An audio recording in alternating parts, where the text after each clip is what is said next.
the middle of a journey. In this abandoned home, doors are made into a hideout. Cover themselves up. And an arrest area on a major highway. We've recovered quite a few illegals here that,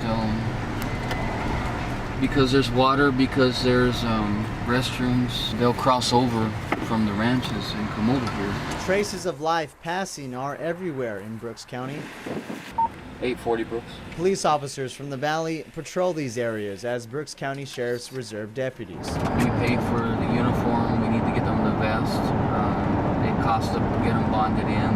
They have to have their own gun, their own equipment. Donna Independent School District Senior Sergeant Daniel Walden started this effort. Because we have full-time jobs, we come out when we can.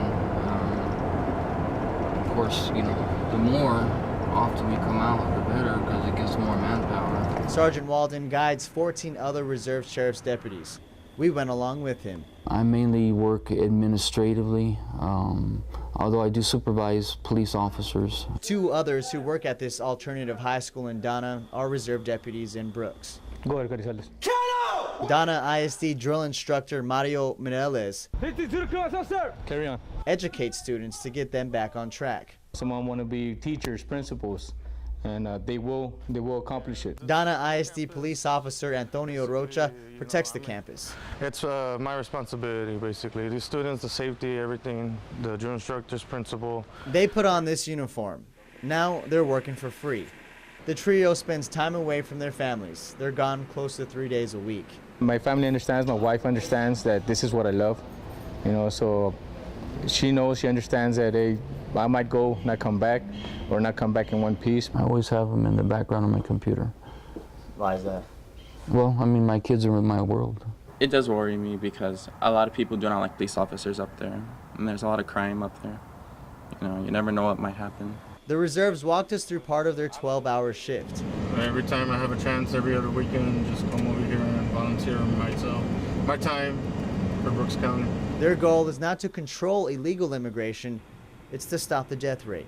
We lead the state in body recoveries on undocumented crossers that quite don't make it. It's the highest death rate in the state.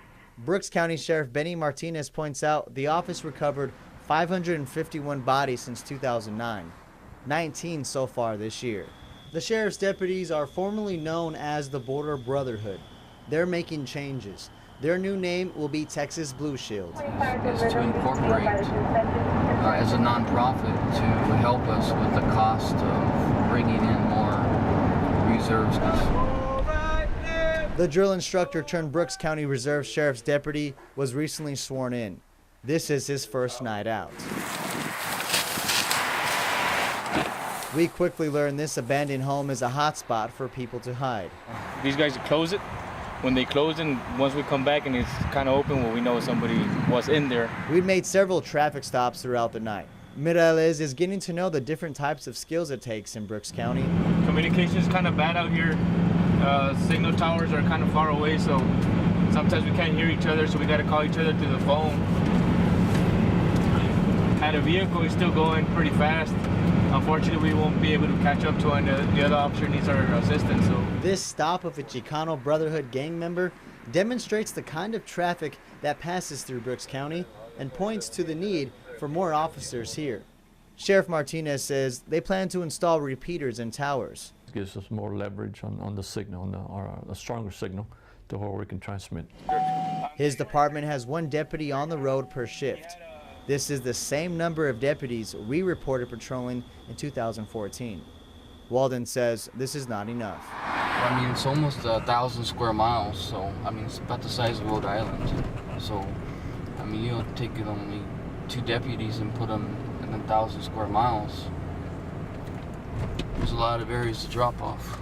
The sheriff's office relies on grants to operate and gets help from a neighboring county. I guess you can say Stark County pretty much right now it's leading, assisting us in obtaining the federal funds, okay, versus getting direct funding ourselves. We went to Brooks County Auditor August Petroli to find out what's being done to help the sheriff's office. They've gotten more deputies, they've gotten more help in that area, more vehicles, improvements. So we actually increased what they had, because they were in pretty dire straits at one time. Sheriff Martinez says things are improving. There's 8 or 9 total, but I have one in the courthouse, I have one as a civil process, and so specifically on the road itself, probably like 5 or 6. The sheriff explains they need about 15 deputies to help cover the entire county. For now, the sheriff is looking to a brotherhood to help shield its county. There's more to law enforcement, than just getting paid. You're there to protect and serve, and if there's a cry for help, you step up to the challenge and you go ahead and do what you got to do. For these men, it's about sacrifice and a desire to provide protection for those who have none.